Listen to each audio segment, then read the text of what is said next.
Hey everyone, I'm Maggie, and today we're counting down our picks for the top 10 most interesting, developed, designed, and likable characters that are contributors to making this series so instantly lovable. Number 10. Byakuya Togami.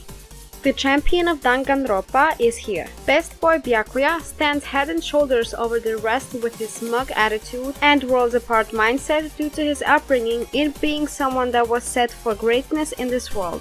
As such, Byakuya takes control of many of the situations, and even seeks to mess with some of the investigations out of pure enjoyment, to liven things up and keep it from being a boring result. I love his endless confidence, all his fight work is so good and expressive as well, and everything he says just oozes style and cool-headedness. He's always steps ahead, but lets you reach your own conclusion.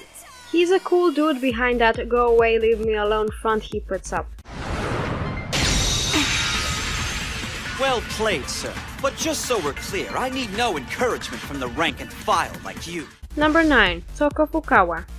Oh hell yeah, you can't expect me to not include Genocide Jack in the top 10.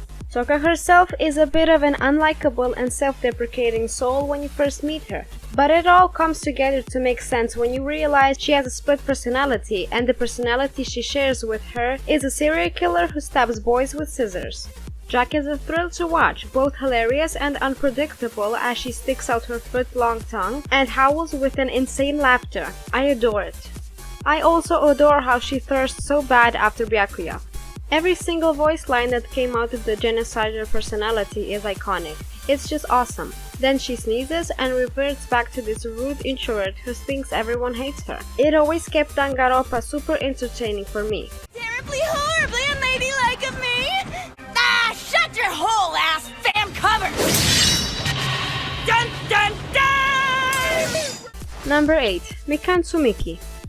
Mikan is an extremely meek, paranoid, and fragile individual who suffers from hazardously low self-esteem as a result of severe abuse and bullying. This has resulted in many behavioral symptoms, such as being easily intimidated, breaking down, and crying with little provocation, profusely apologizing, and nervously stuttering while speaking. She constantly worries about annoying, boring, or offending others. Perhaps because of her high understanding of human psychology, Mikan is shown to be very skilled at reading people's faces, but she tends to overanalyze them and is quick to assume that she is disliked by those around her. She generally wants to be liked by and help other people, but her utter lack of confidence and wish to not be a bother causes her to rarely assert herself or state her feelings openly. If she feels the need, she will more than likely ask for permission from her peers to do so. Right? What do you mean?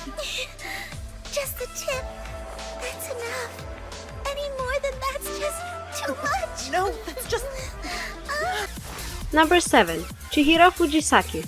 Chihiro is very intelligent, but he also has a very meek and timid personality. He's very shy and apologizes a lot. It's easy to intimidate him to the point of tears. However, he also loves to talk about anything related to his work as a programmer, and he becomes more lively whenever the topic is brought up. Chihiro is one of the kindest and softest characters in Danganronpa, as he literally wouldn't hurt a mosquito because it's hungry and might have a family. Unfortunately, Chihiro also has a deep-rooted complex over being looked down on by others as being weak. This happens as a result of memories and experiences from his childhood where he was frequently bullied and told to act tougher due to him being rather frail for a boy.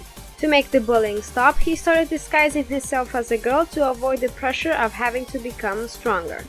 After years of being told he was the girliest girl who ever girled, Fujisaki had had enough of everyone's crap. Rather than punch everyone in the mouth, though, he dealt with the constant oppression another way. Number 6. Makoto Naegi. According to himself, Makoto is a very ordinary person to the point that he feels a bit insecure about it. He does have one distinguishing feature, however, that is his unusual optimism. Makoto is very kind, supportive, and forgiving, though sometimes slightly naive. He's friendly, polite, and a lot more down-to-earth than the other students. This is possibly the reason why he's capable of approaching and befriending them in the free time sequences, even the most antisocial such as Byakuya Togami and Toko Fukawa. Junko refers to Makoto as the herbivore man, which means that he is likely to be the passive one in a relationship. This is reinforced in his conversations with others. He is also a bit jumpy at times and quite easily pushed around by some other characters such as Byakuya.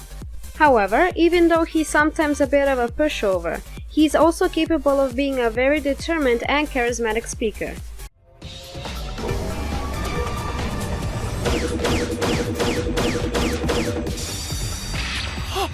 You're pirating us! Number 5. Kyoko Kirigiri. Now here's our real ultimate detective right here. Kyoko's story was the meat and potatoes of Danganronpa plot and made uncovering the truth all the more intriguing and vital to the experience. I like how standoffish she is. A lot of times, she wants nothing to do with the more friendship bonding moment of the students and rather just wants to solve this mystery, find her dad, and get out of here. And you know what? That's totally fair. She's basically the MVP, sneaking around and discovering loads of truths, all while remaining a mystery herself. Her free time events were pleasant as well. She's cute once you get past her more tough exterior. I like how she warms up to Makoto, believing in her and wanting to be friends. No offense, but where were you this whole time? When we split up, it's like you just vanished. Working a separate investigation. Number 4. Chiaki Nanami. Gamers rise up! Girl gamers do exist, everyone! Chiaki, put simply, is a treasure and she deserves better than what she got in the end. Similar to Kyoto before her and Maki after, Chiaki acted as our sort of detective sidekick, our Watson if you will, who always supported Hajime and acted as the more rational head of the group to calm everyone down and decide the next best action. While she is a sleepyhead lazybones who spends all of her free time gaming, when it really comes down to it, the switches hit and she really comes alive. Maybe it's that instinct to not want to lose, but she's by far the most useful character. She's also adorable, really well-designed character with a bunch of cute expressions. In that case, let's keep going. Huh? My thumbs are toast. Can't we switch it up for a little bit? No way. You're finally ready for the world of co-op. Yes, ma'am. Ready. Number 3. Nagito Komaeda. Now, if you want to talk about an excellent boy with amazing voice acting and stellar moments, one who did it even better than Hajime in my eyes, is Nagito Komaeda. That first case when he first reveals his lunacy with that wheeze laugh of hope and despair mixed up into one emotion, it was just perfection. Then he goes on and on about his crazy ideas of what hope really is and how succeeding in this death game is a necessary evil to bring about true hope from the depths of our despair. It's just such deliciously twisted logic that I adore it. He's like Makoto with his hope and luck, but gone so terribly wrong, which makes it all the better that they share voice actors too. Nagito is amazing at every turn and such a fun, impeccably written and super in-depth character that I could analyze for days.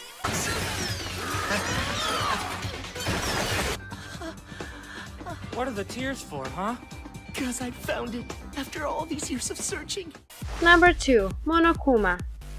Who else could land at number 2 but Monokuma himself, the Death Game Bear mascot filled with silly jokes and sinister despair? What can I say about this guy? Everything that comes out of his mouth in that squeaky menacing voice is just pure gold. I love his dumb gags, the cold hard truth that he delivers all the time, and the fact that he never really ever lies about anything and plays the game fairly. I love the 2 laughs he has, of course. I love all his games and motives he's come up with. He's just perfect to be the host and mastermind behind everything. And even when destroyed, he just respawns with another copy of himself. Amazing.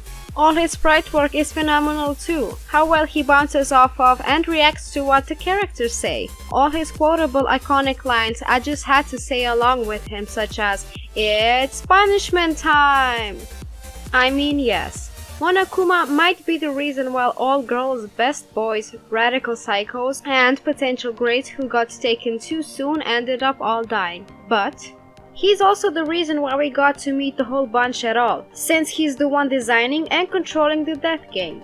I like how he's so self-centered and has stuff like statues and merchandise of himself everywhere. I like how he'll pop up to help people when they have a question for him. I like that he has a wide range of emotions despite being a heartless killer. I really dig the Monokuma theater segments, those were really funny and sometimes even knowledgeable. And the guy just makes me smile whenever he appears. Screw you guys! It's punishment time! You and your kumbaya talk ain't gonna rain on my parade! Before we continue, be sure to subscribe to our channel and ring the bell to get notifications about our latest videos. Number 1. Junko Enoshima. By far the most polarizing character of the series. You either love her or hate her. You either squeal with glee at her reveal and silly gags, random humor, and monologuing exposition dump. While I understand both sides, I lean more towards liking her, obviously, as she's number 1 on my list. Some people would call her plan of stealing memories, setting up this death game, and purposely putting her own self at risk a bad evil plan. But the way I look at it, you cannot reach true despair without giving people hope first. Giving hope to snatch away so cruelly that it fills them with deep dark despair. She gave us friends, little glimmers of survival and happiness, all before she makes Monokuma deliver the next motive that will crush everyone's optimism and trust in one another. As for Junko's personality itself, she is very Looney Tunes. She shifts between different personalities depending on what she's talking about, which I can see why some people would think it's annoying, but I enjoy it myself. She's an entertaining one-of-a-kind character, who's perfect to be the one at the helm for this wacky series. As the series strays away from the more realistic aspect in favor of the supernatural and sci-fi, she's just great. You gotta expect the person who's controlling the wacky Monokuma has to be wacky herself too, like, come on. Alright! Hold on your butts, people, cause Junko Enoshima is ready for her epic entrance! Thanks for watching, everyone. Please make sure to give the video a like and subscribe with that bell on to get notified as soon as one of our videos comes out.